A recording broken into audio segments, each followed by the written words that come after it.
El país conoció la decisión de la magistrada Kenya Romero, que conoció medidas de coerción y las dictó sobre el caso Medusa presentado por la Procuraduría General de la República y que involucra al ex procurador Jean Alain Rodríguez. El país estaba a la expectativa, sobre todo porque hubo un ambiente previo en el que se determinó que los medios de comunicación no podían transmitir una sociedad ya acostumbrada a que si se transmiten las medidas de coerción, la gente quiere oír y obviamente la gente quiere saber cómo se desarrolla la audiencia, cómo va el juez o los jueces, cómo va el proceso. Se garantizaron todas las condiciones para que Jean Alain Rodríguez se defendiera, para que los demás imputados también ejercieran su derecho. La magistrada que tomó la decisión actuó correctamente. Son muchas las preguntas que quedan. Lo que sí es que el país siente que hubo un acto de justicia.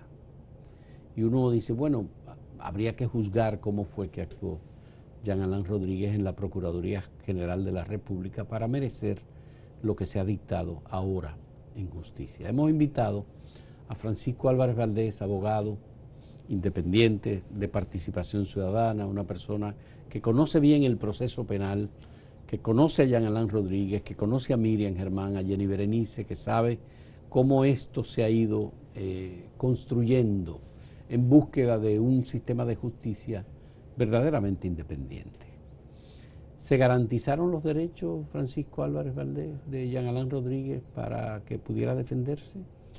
Yo estoy absolutamente convencido de que ciertamente la magistrada Kenya Romero cuidó precisamente ese tema, de darle las oportunidades no solamente al ex procurador Jean Alain Rodríguez, sino a los demás 7 imputados, ¿no? Y hay un elemento que lo comprueba, y fue la petición que hizo el propio Jean Alain Rodríguez de que se permitiera el acceso a la prensa cuando él ejerciera su defensa material. Es importante explicarle a los amigos y amigas televidentes que hay 2 tipos de defensa. El imputado tiene 2 tipos de defensa. La defensa material, que es la que ejerce el mismo imputado, que en la mayoría de los casos no es abogado, ¿no? Y la defensa técnica, que ejercen sus abogados. Entonces, ¿qué ocurrió?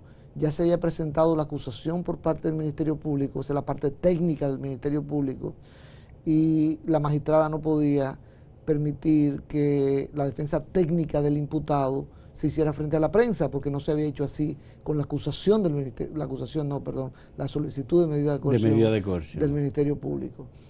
¿Qué hizo la magistrada?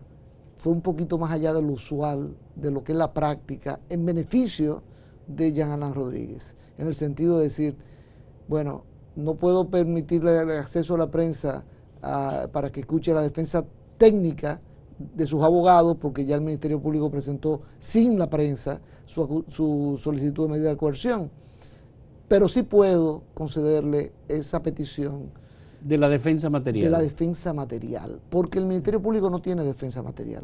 Su acusación es una acusación técnica, pura y simplemente. Pura y simplemente. Entonces ahí no estaba rompiendo la igualdad de armas, la magistrada estaba tratando de preservarla, y repito que llegó un poquito más lejos para complacer. Cuando tú dices que llegó un poquito más lejos, es que nunca se pudo escuchar en audiencia la acusación del Ministerio Público. Nunca.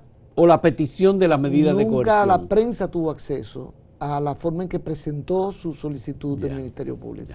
¿Cómo es el tema de la, cómo es el tema, y perdón, de la privacidad de la audiencia de medida de coerción? El solo hecho de que una persona de las encartadas en ese proceso solicite que no haya divulgación, eso ya es suficiente para que se impida el juicio público. Sí, así se ha interpretado la norma siempre. Basta con que uno diga que no y no se le da acceso a la prensa y a la ciudadanía, porque no solamente es a la prensa. Las audiencias cuando son públicas, puede entrar la prensa y puede entrar cualquier ciudadano que quiera escuchar lo que está pasando allí. Pero la práctica había sido que bastaba uno para impedirlo. Yo creo que se está abriendo la brecha, Fausto, vía una nueva interpretación de la norma, sea en el futuro con una modificación de la norma, para que en los casos de corrupción, en los casos donde esté involucrado dinero público, no haya ese tipo de secreto, limitación o secreto. De limitación, sino que sea público desde el principio hasta el final. De hecho, el Ministerio Público pudiera en cualquier momento solicitar que se haga público una fase del proceso de investigación, porque la investigación es secreta. Sí. Y hay razones para que sea así, excepto, repito, cuando se trata de corrupción pública, porque la Constitución diferencia el tratamiento que se hace cuando hay casos de corrupción que cuando es otro tipo de caso. Pero en el caso Coral, por ejemplo, el país fue testigo de los testimonios y de la defensa material de cada uno de los imputados y de cómo el Ministerio Público respondía cada una de las afirmaciones de los que participaban. Son unos procesos en que hay igualdad de partes y cada quien dice lo que entiende que debe decir, incluso sin límite de tiempo. Cuando uno de los imputados o de los señalados dio el testimonio y acusó, por ejemplo, a Adán Cáceres y dijo que una persona o varias personas participaron en el proceso, el caso del señor José Alejandro, ¿cómo era el apellido? José Alejandro, no recuerdo, a ver, esta persona, el que cantó, que decían que cantó, sí. Girón, exactamente. Bueno, pues el país lo vio y dijo, mira, sacó una conclusión, no hay que contarle. Aquí el país no vio nada de esto. El país no vio nada más que un discurso de Jean Alain que no iba a la parte técnica. ¿Es correcto que el ministerio, que la jueza haya permitido la defensa material de Jean Alain y no haya permitido que se divulgara lo que dijeron los abogados suyos? Mira, yo creo que eso forma parte de la estrategia de cada imputado. Y esa estrategia usualmente la trazan los abogados. El cliente puede tener incidencia en ello, pero usualmente es una cuestión técnica. Si el cliente es el que va a mandar en el diseño de la estrategia, la cosa va mal. El abogado estudia y trabaja y se prepara para eso. Pero en este caso el cliente es abogado. Sí, pero tuvo una práctica penal ese abogado cuando ejerció la profesión, no.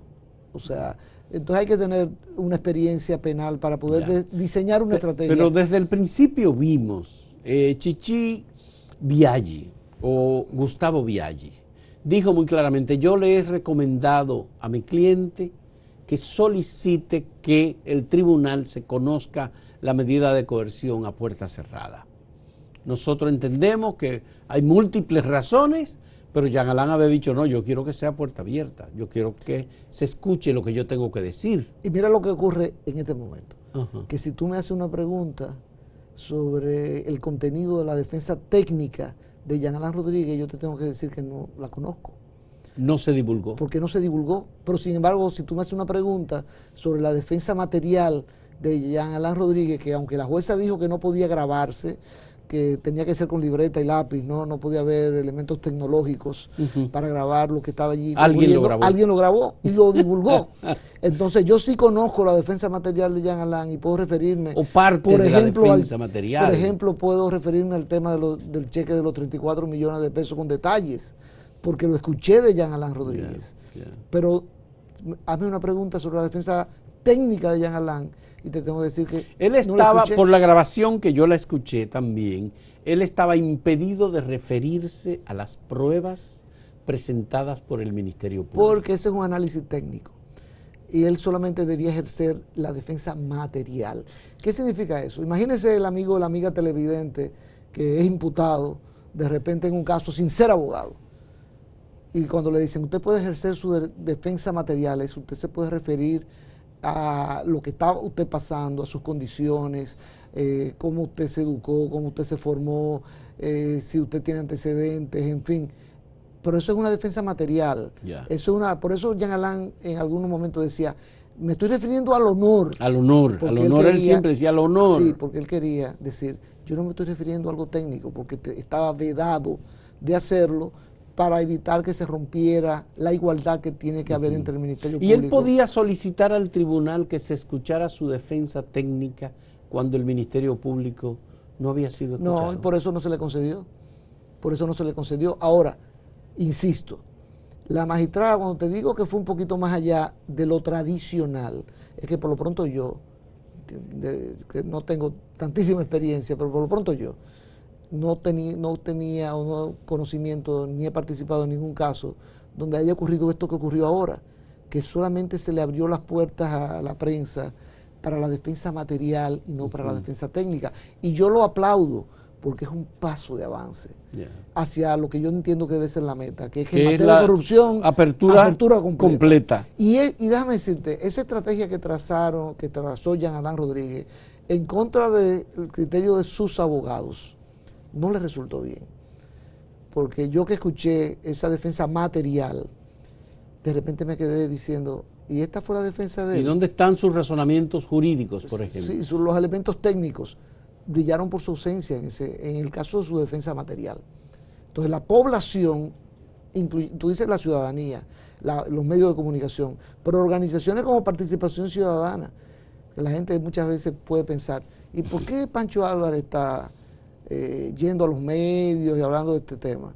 Bueno, porque Participación Ciudadana le da seguimiento y eso ha sido una tradición histórica. A los procesos. A los procesos de corrupción pública.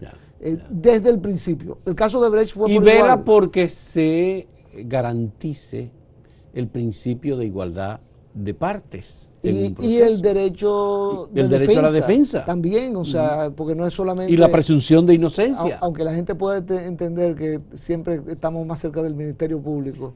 Bueno, pero es porque estamos velando porque los temas de corrupción se traten seriamente en los tribunales de la República, cosa que no había pasado y que ahora parece que está comenzando a cambiar gracias a esta Procuraduría General que está actuando con independencia. Ya, en este caso, la Procuraduría General, el Ministerio Público, que tenía ahí como vocera y representante a Jenny Berenice Reynoso, la directora de persecución de la Procuraduría. No estaba el director de PECA porque ya se sabe que tiene COVID, estaba infectado de COVID. Me gustaría saber, el abogado que representa al imputado principal, tú dijiste, es un penalista, pero no es un litigante, o es una persona. Yo me refería a su cliente, a Jean Alain Rodríguez, que es abogado, pero nunca ejerció el litigio, vamos a decirlo. Jean Alain nunca lo ejerció, pero bueno, él tiene experiencia. Pero Gustavo Biaggi sí. Gustavo Biaggi es un litigante. Bueno, hay casos históricos en... El de Vivian Lubrano. Vivian Lubrano de Castillo, que sí. Eran Rolando de la Cruz Bello, me recuerdo como ahora, y Gustavo Biaggi. Y por cierto, ese equipo de defensa trabajó para que su clienta no pusiera un pie en la prisión, como efectivamente no lo puso. Pero por un perdón presidencial, sí. No porque haya habido una decisión favorable a su clienta. No, hubo una decisión perjudicial. Sí. Ahora, recuerdo que en el caso Van Inter, ahora que tú traes el caso Van Inter, cuando compareció como testigo a descargo el expresidente Hipólito Mejía, se impidió que la audiencia fuese abierta y fue cerrada. Entonces, tenemos antecedentes de audiencias públicas sobre procesos penales en donde no ha habido posibilidad de que los medios entraran. Lo que pasa es que te falla la memoria, Fausto, porque si el presidente Hipólito Mejía estaba como testigo de la parte imputada. A descargo, fue Vincho y su equipo. Pero nunca llegó a presentarse. Sí, él fue, compareció. Renunció, la barra de Ramón Báez Figueroa renunció a escucharlo como testigo.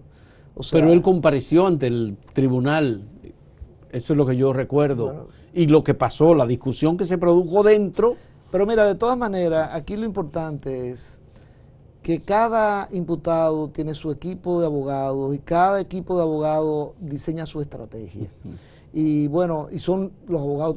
Pero ahí estaba Cándido Simón, hay numerosos abogados importantes que conocen el proceso penal, pero no tuvieron relevancia ninguna. Todos decidieron, por lo visto, que no se abriera a la prensa. No fue solamente los abogados de Jean Alain Rodríguez, sino por lo visto todos los demás se pusieron de acuerdo. Ahora recuérdense. Y eso no perjudica al cliente, en este caso, si tiene razones para defender con hidalguía y con conocimiento y con calidad técnica su criterio? Mira, si yo te coloco o coloco a los abogados en el caso Coral fue lo de Girón. Ajá, Girón.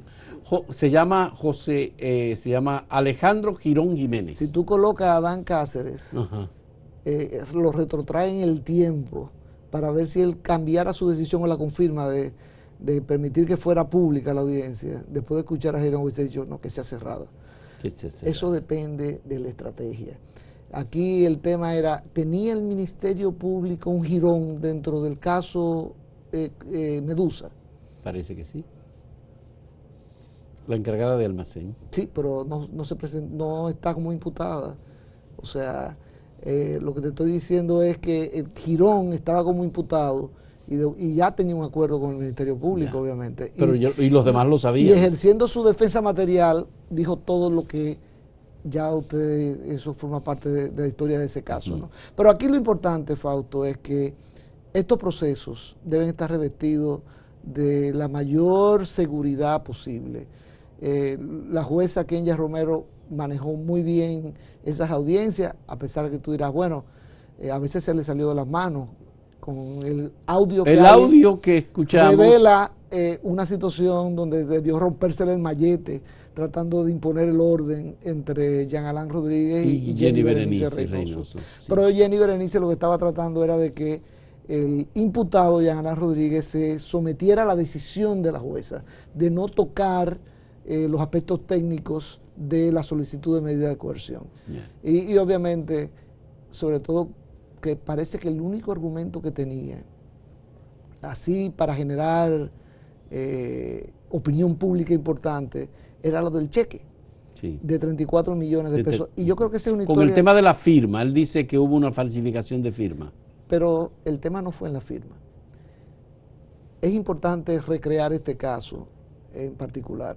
Se trata de un inmueble que pertenecía a Quirino y que fue incautado y pasó a ser propiedad del Estado Dominicano. Y que se le alquiló a una compañía, Fire Control, se lo alquiló la Procuraduría a esa compañía para su uso, un contrato de alquiler. Se firmó un contrato de alquiler que yo revisé, bueno, lo que dice la solicitud de medida de coerción, sí, que lo cita y hace citas del contrato que protege al Estado Dominicano. Porque dice que cualquier gasto que se haga en ese inmueble corre por cuenta del inquilino. Del inquilino. Y que la Procuraduría podría terminar ese contrato en cualquier momento sin responsabilidad, sin tener que pagar una penalidad.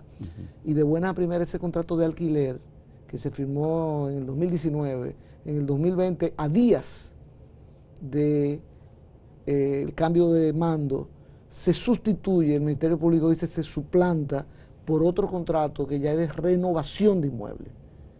O sea, en otras palabras, se quiso decir, no existe el contrato de alquiler, lo que existe es este contrato de renovación de inmueble. ¿Por qué? Porque ahí hay alguien que está tratando de cobrar 34 millones de pesos por renovaciones que se hizo, que no se podían cobrar con el contrato de alquiler.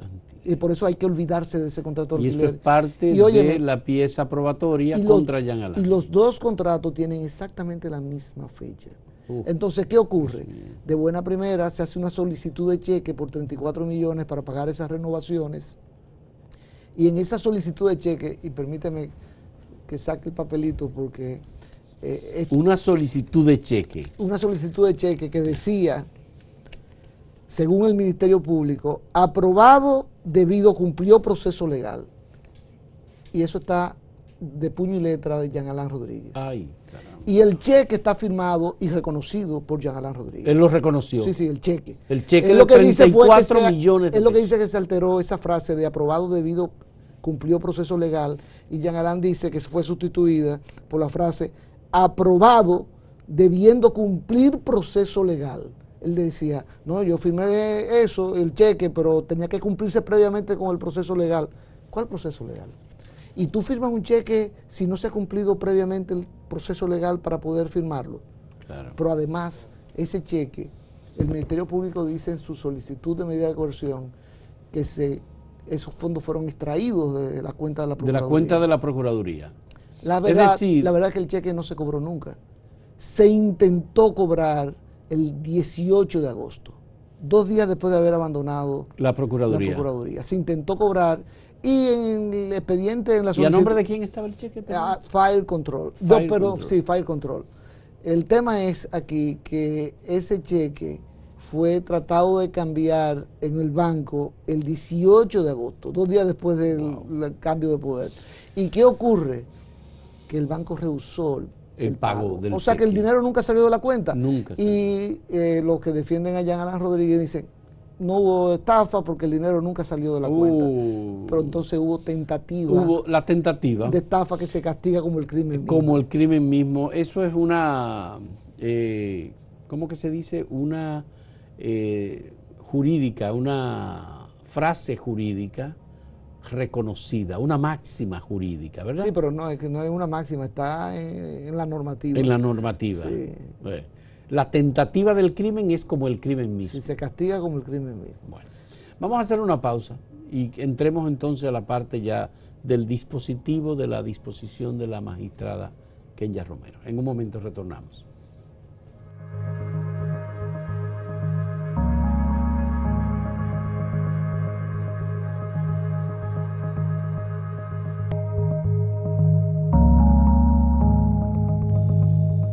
Francisco Álvarez, el hecho de que la magistrada haya acogido la totalidad casi de las peticiones del Ministerio Público, complejo, declarado el caso, más las medidas de coerción para Jean Alain Rodríguez, 18 meses tal cual fue solicitado por el Ministerio Público, ¿no es, digamos, excesivo eso?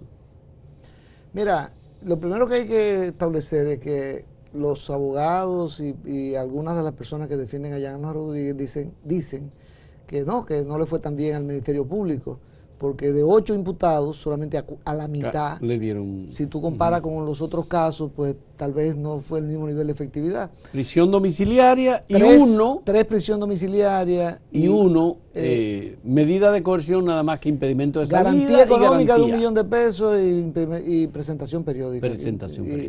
Impedimento de salida, obviamente. Sí. Pero bueno, el tema es aquí que yo creo que ha sido un gran triunfo del Ministerio Público. Porque los 4 principales, tú sabes que siempre hay distintos niveles de responsabilidad. Los 4 principales fueron lo que se le aplicó prisión preventiva. Y la pregunta es, algunos dicen, y no es un exceso, sobre todo 18 meses. Ahí hay 2 aspectos a tomar en cuenta. Y yo lo he mencionado en ocasiones anteriores, que este caso de Medusa estaba mejor provisto para prisión preventiva que inclusive Antipulpo y Coral. ¿En qué sentido? Bueno, de que Jean Alain Rodríguez pretendió salir del país horas antes, sí. O sea, de los allanamientos, porque él tenía la información de lo que iba a ocurrir y pretendió salir. Ahí cuando yo trato este argumento con abogados que tienen posiciones diferentes, siempre me dicen, la alerta migratoria. Yo comparto plenamente el criterio técnico de Miriam Germán Brito en el sentido de que eso es inconstitucional. Y que la alerta migratoria, exactamente. Es que esa práctica hay que eliminarla. Solamente cuando haya una autorización de un juez puede impedírsele a un ciudadano salir del país. Pero Miriam Germán dijo muy claramente que ella eliminó la alerta migratoria. Y esperemos que así ocurra y no haya violaciones a esa... Pero Jean Alain pudo irse porque no había alerta migratoria. Si él se montó en un avión y el avión se devolvió por razones técnicas. Entonces ahí viene mi tema. Mi tema es, dejémoslo de la alerta migratoria a un lado, porque eso no elimina el hecho concreto de que él intentó salir del país. Ya. Y pudo pasar migración e irse. Y montarse en un avión, en el avión, se devolvió por razones técnicas, ya, en fin. O sea, él intentó irse del país. Ya. Y eso es un elemento que la jueza puede retener para decir que hay peligro de fuga. Ya. Pero el segundo elemento que establece la normativa con la finalidad de poder sustentar una prisión preventiva es que la libertad del imputado pueda poner en peligro la prueba, los elementos de prueba. Y aquí uno de los hechos más relevantes que tiene la solicitud es todo el tema informático. De cómo se borraron documentos, la memoria histórica. Jenny Bernice Reynoso llegó a decir que el 80% de la información fue borrada. Yo espero que no sea tan pero dramático ahí, el tema. Tal vez tú lo sabes, porque hay procedimientos de recuperación de discos duros. Sí, así mismo es. Pero bueno, y por eso yo dije, la mayoría de los testigos que están ahí señalados es para probar ese tema informático. Pero el tema informático puede la jueza retenerlo para decir aquí hay peligro para la integridad de la prueba, porque fíjate cómo se borró documentación, cómo se trituró documentos, eso evidencia una conducta que determina que la prueba está en peligro. Ya. Pero o cada sea que, 3 meses Jean Alain puede ir a revisión de medidas de coerción. Pero antes de eso, porque antes de eso hay que decir que fueron 18 meses de medida porque usualmente ponen 3 meses, 6 meses, 1 año, pero pusieron el término máximo, por eso que permite la norma, que es 18 meses, año y medio. Y tú dirás, ¿y por qué esa drasticidad? Porque yo creo que este caso, más que contar el dinero que se perdió o que fue distraído, hay que tomar en cuenta el daño institucional que produce que la ciudadanía vea que desde el organismo encargado de perseguir la corrupción se esté pues cometiendo actos de corrupción. O sea, y sobre todo de que la información que tiene la Procuraduría General de la República sobre Fausto Rosario puede llegar a manos de cualquier persona, porque no solamente era destruir y estaba información. el tema de los impedimentos de salida, información especial sobre temas de seguridad. Entonces, ¿qué genera eso? Un daño a la institucionalidad con la que debe manejarse la cosa pública en la República Dominicana.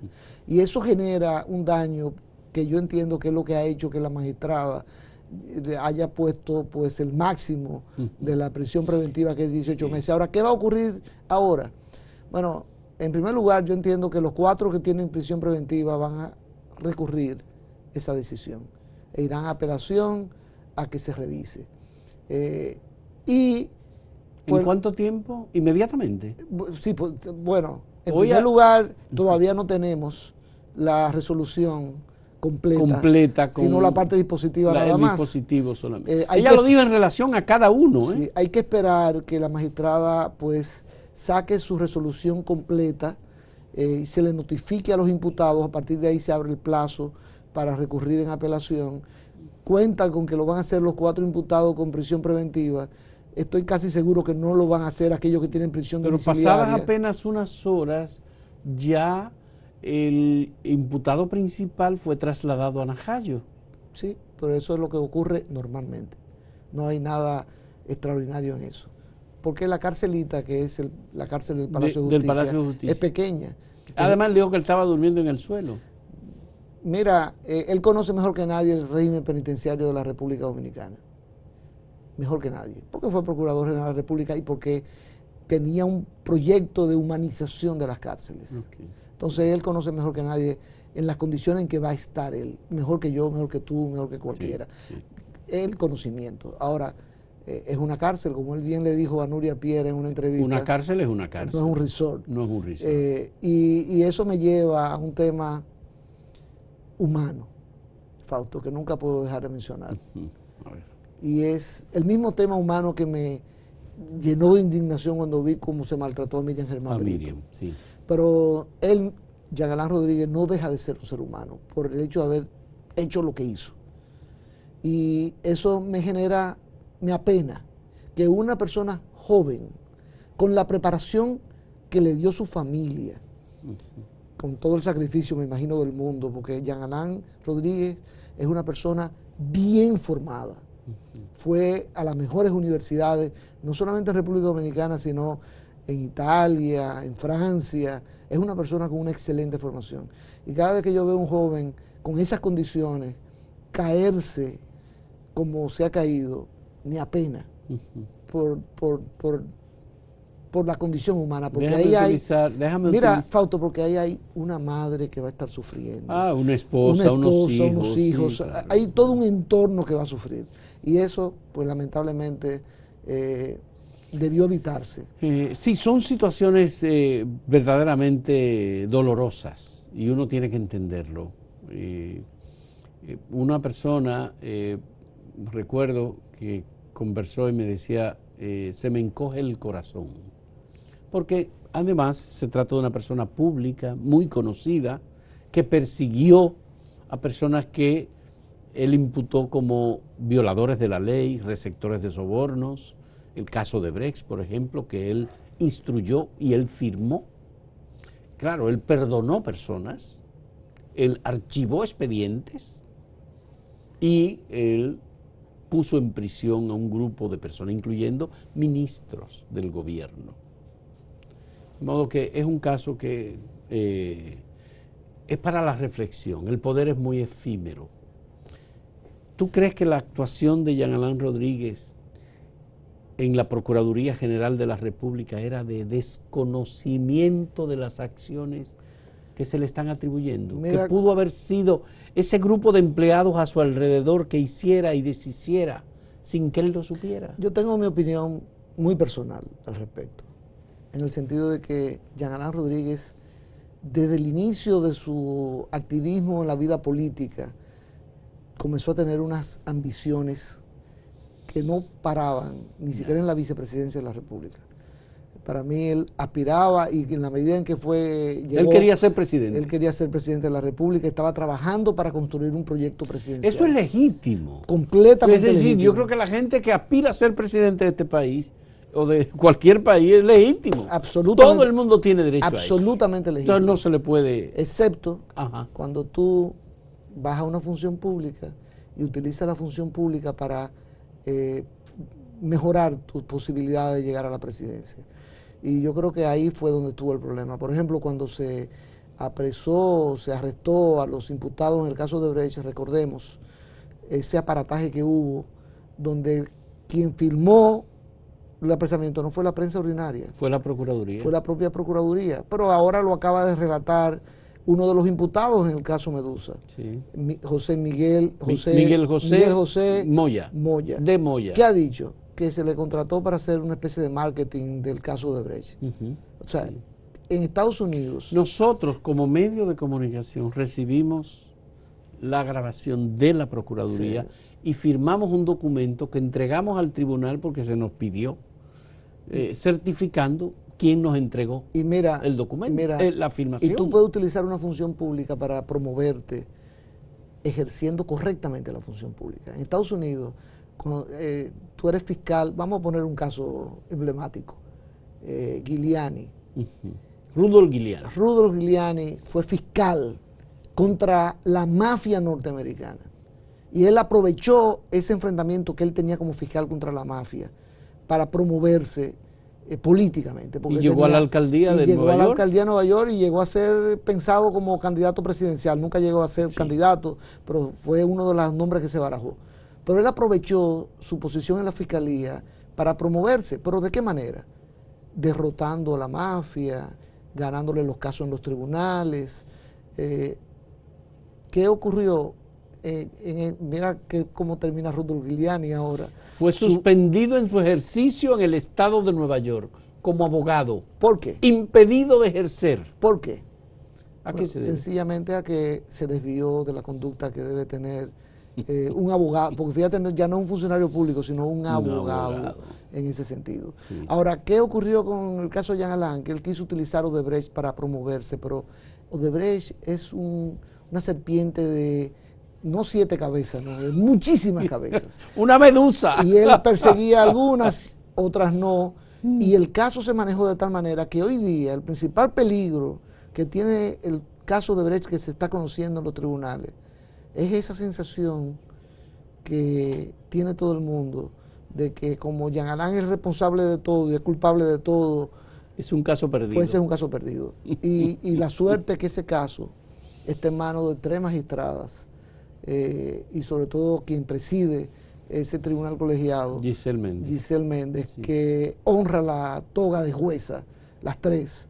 Y yo estoy seguro que van a tomar una decisión al margen de esa percepción, repito, que se ha generalizado de que Odebrecht va a terminar con la absolución de todo el mundo porque es un caso de Jean Alain Rodríguez.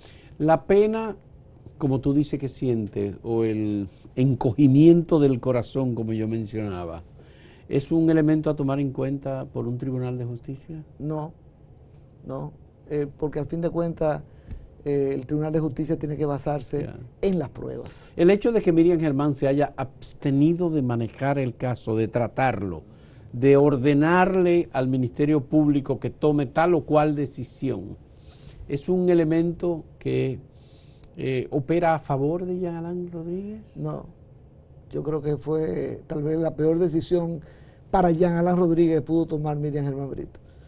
Miriam Germán lo que quiso decir es, como tuvimos yo esta no tengo venganza personal, a mí no me interesa. Como tuvimos esta dificultad, sí, yo me voy a abstener. Ya. Para que nadie pueda decir que me estoy vengando. Eso fue lo que dijo. Pero el caso quedó en manos Entonces queda en manos de Jenny Berenice y Wilson Camacho. Yo creo que él hubiese estado en el sentido de que Miriam Germán Brito tiene una formación de jueza. Jenny Berenice y Wilson Camacho son fiscales desde que nacieron. Lo que quiero decir es que la práctica es diferente. El juez está velando siempre por el derecho de defensa, es chequeando. Decir, que él estaba mejor en manos de Miriam Germán que en manos de Jenny Berenice y Wilson. Aparte de que le reconozco a la magistrada Germán el enorme talento que tiene como en su ejercicio como jueza de la Suprema Corte y bueno, en toda su carrera judicial. Pero la magistrada Germán nunca ha sido una litigante. Sí. Jenny Berenice Reynoso, yo he tenido la oportunidad de trabajar, litigar con ella, y el único problema es que cuando estamos del mismo lado, porque ella representa al Ministerio Público y yo a la parte querellante, y el Ministerio Público habla primero, cuando ella termina ya no me deja nada que decir. Entonces, ella es una excelente investigadora en primer lugar y una excelente litigante, y Wilson Camacho por igual. Yeah. El talento litigante de Wilson Camacho es reconocido.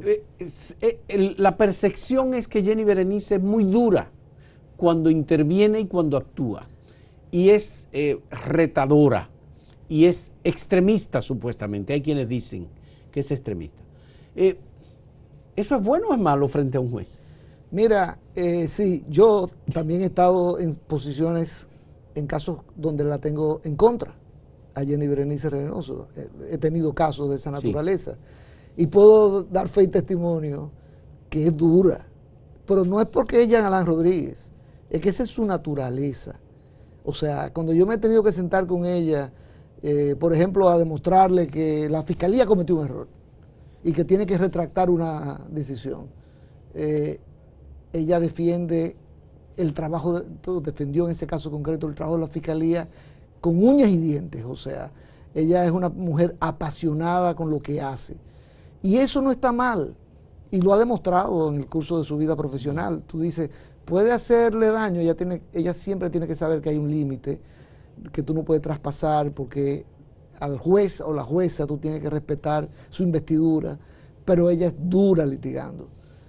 Y por eso yo te digo, no le hizo un favor Miriam Germán absteniéndose. ¿Influye en este caso frente a la jueza Kenya Romero el hecho de que Jenny Berenice haya sido subalterna de Jean Alain Rodríguez y quitada de la Fiscalía del Distrito Nacional por una decisión del Consejo del Ministerio Público, pero en realidad de Jean Alain Rodríguez? Bueno, Jean Alain Rodríguez en su defensa señaló 3 razones por las cuales estaba sentado ahí.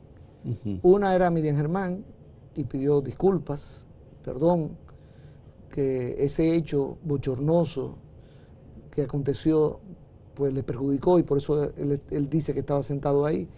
Pero en segundo lugar dice que el caso de Brecht, porque los imputados del caso de Brecht pues, obviamente influyen para que él, o buscan. Exacto. Sí. Y en tercer lugar, el caso del movimiento de los fiscales. Ahí entra Jenny Berenice Reynoso, que no es la única. Pero Jean Alain Rodríguez no es preciso cuando dice, había vencido el periodo de los fiscales, porque son 2 periodos que se pueden. Y Jenny Berenice había vencido el primero, y en su segundo le faltaba 1 año y meses.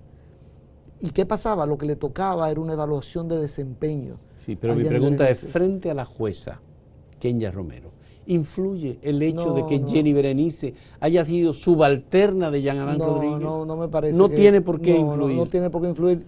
Y la magistrada Kenya Romero, porque ¿cuál es el trabajo que hacemos los abogados? Tenemos un caso y lo primero que decimos es, ¿quién es el juez o la jueza? Y si no lo conocemos, investigamos sobre cómo se maneja, de qué tan duro puede ser, en fin. Ese es el trabajo que hacemos y lo segundo que decimos los abogados es, muy bien, ya sabemos quién es la jueza o el juez, y ahora quiénes son los abogados contrarios. Eso es importante saberlo y conocerlo. El mundo del litigio es un mundo muy sofisticado que requiere todo un procedimiento a seguir para uno no cometer errores. Yo creo que la magistrada Kenya Romero tiene ya un sitial en la judicatura a pesar de su juventud. Los abogados que litigamos conocemos cómo se maneja, con integridad, con rectitud, con paciencia. Tiene mucha paciencia. Yo siempre en medidas de coerción me recuerdo de José Alejandro Vargas. Siempre, no sé por qué. Tú lo conoces, ¿verdad? Claro, el magistrado Vargas, famoso en esas audiencias de medida de coerción, sobre todo cuando la motivaba. Sí, la decisión. Él motivaba sus decisiones y siempre agregaba elementos humanos. Por qué había tomado esa decisión, pero basado obviamente en las evidencias que existían. Vamos a hacer una última pausa en este diálogo con Francisco Álvarez Valdés, Pancho, abogado sobre esta decisión de medidas de coerción en el caso de la operación Medusa. En un momento volvemos.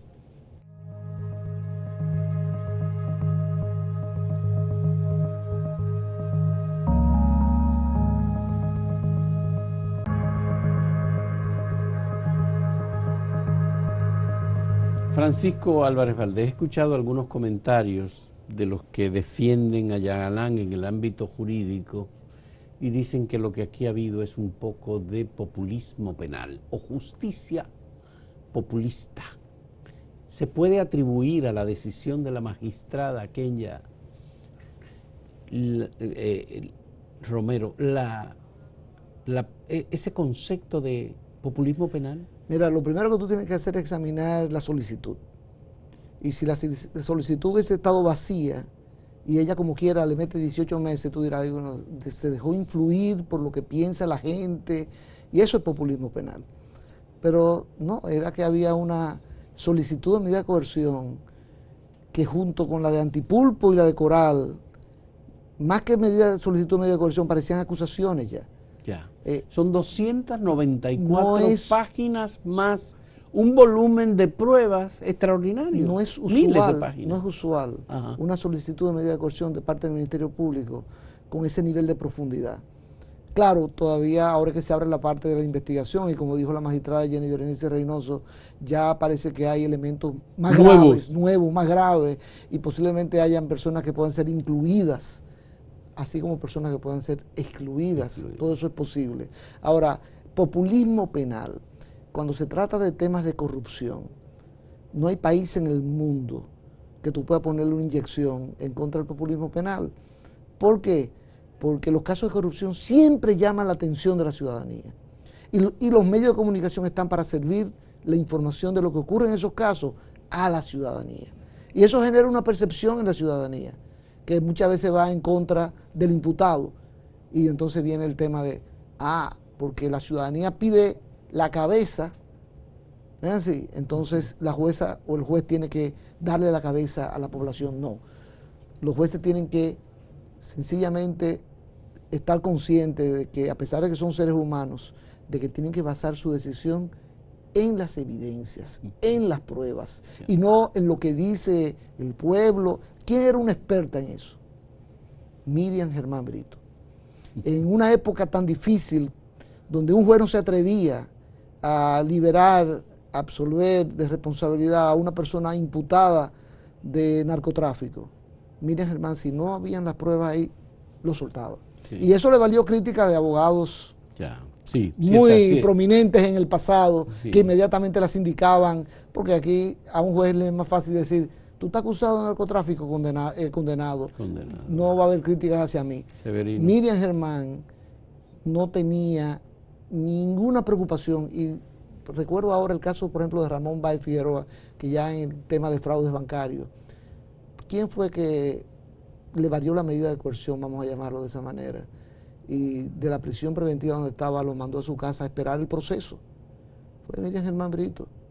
¿Por qué? Porque a ella no le importaba la presión que pudiera venir de los medios o de la población.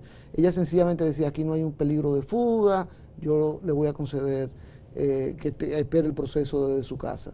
Ese es el tipo de juez o de jueza que queremos en la República Dominicana.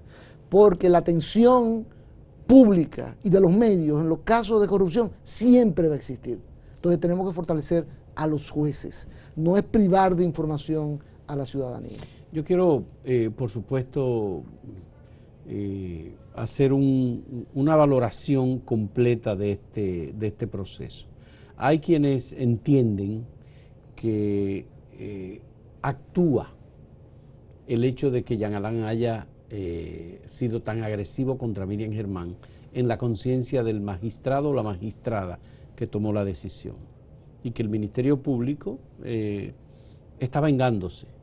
Entonces me gustaría tu criterio sobre este asunto, porque Jean Alain está convencido que el principal caso por el que él está siendo perseguido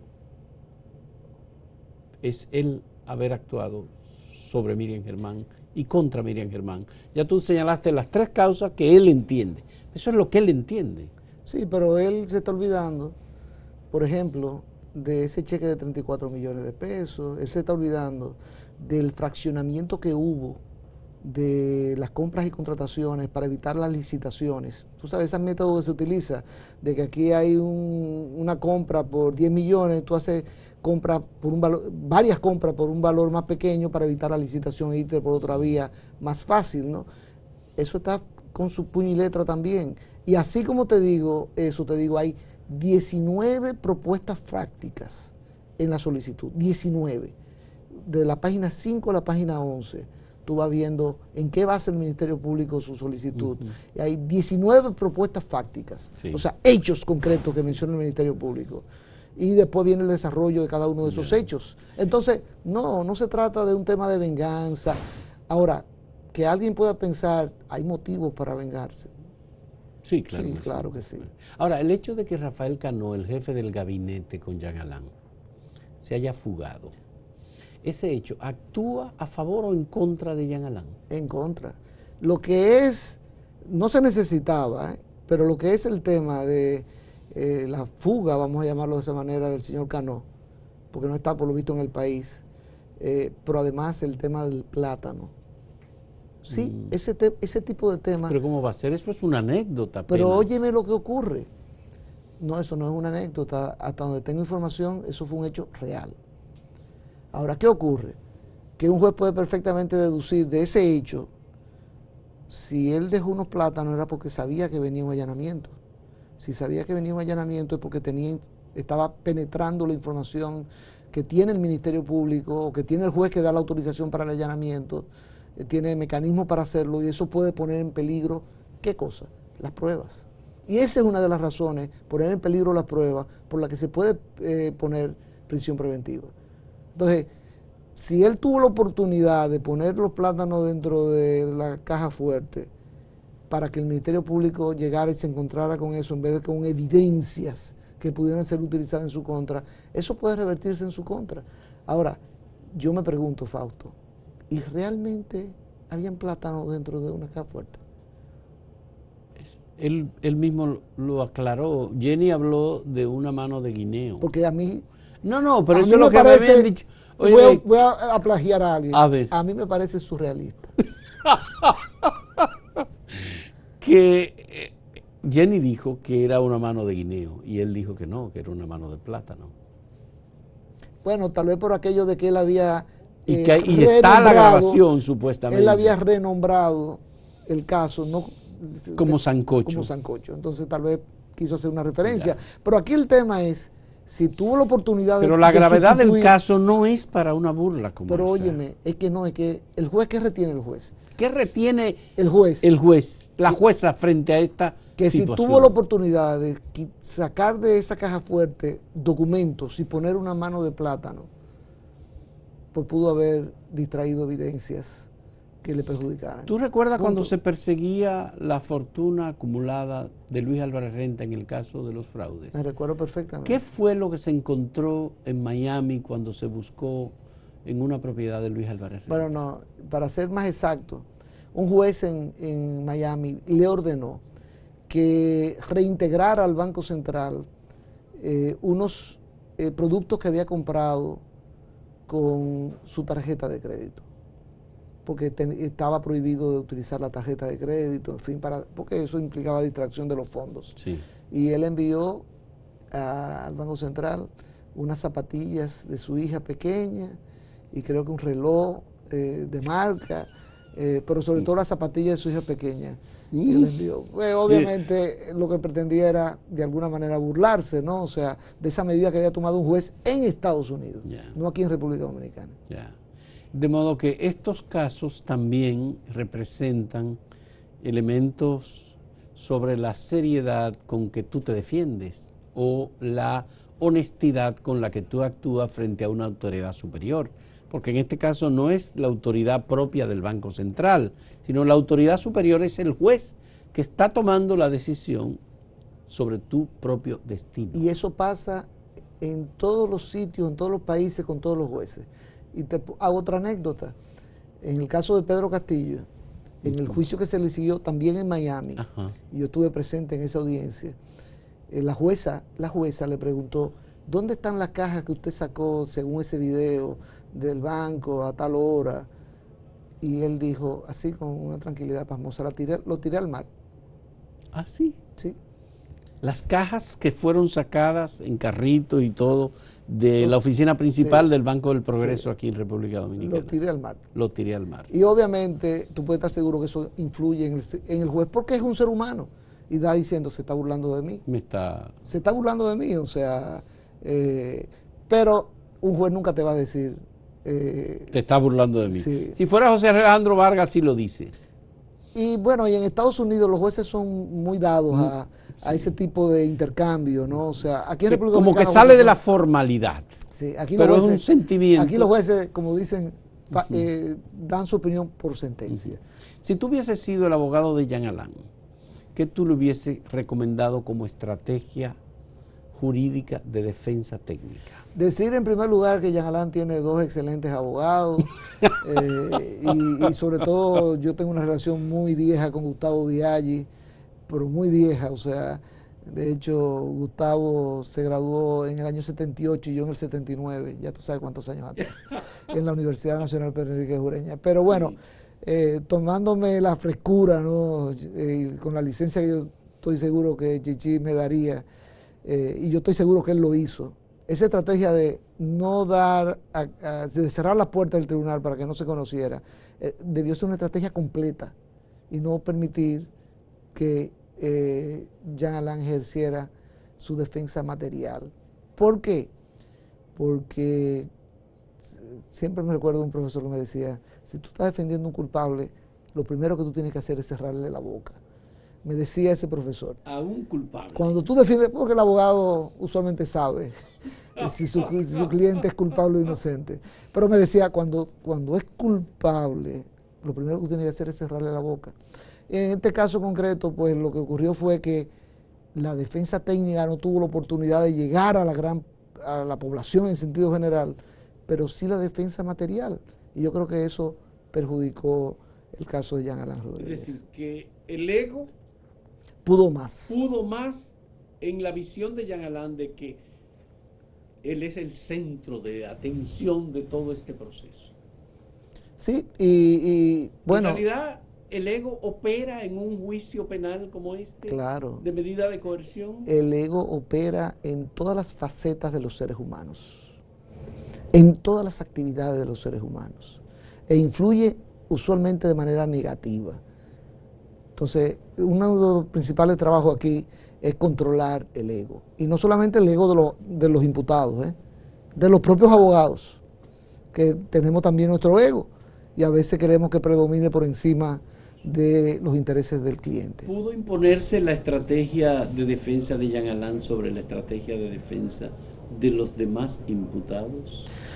Aquí hay un elemento interesante, y es que la mayoría de sus imputados están vinculados entre sí. Entre sí, por supuesto. De hecho, la mayoría llegó a la Procuraduría General de la República, ¿de dónde? Del CIRD, de donde venía Jean Alain Rodríguez. O sea que ahí yo no tengo duda de que Jean Alain hubiese podido influir para cambiar esa decisión, por ejemplo, de no presentar la defensa técnica ante el pueblo. Yo hubiese sido él y hubiese dicho que mis abogados me defiendan delante de la ciudadanía. Claro, como te digo, aquel sabio profesor ya ido de este mundo me dijo, cuando el cliente es culpable, mejor callarle la boca. Así es.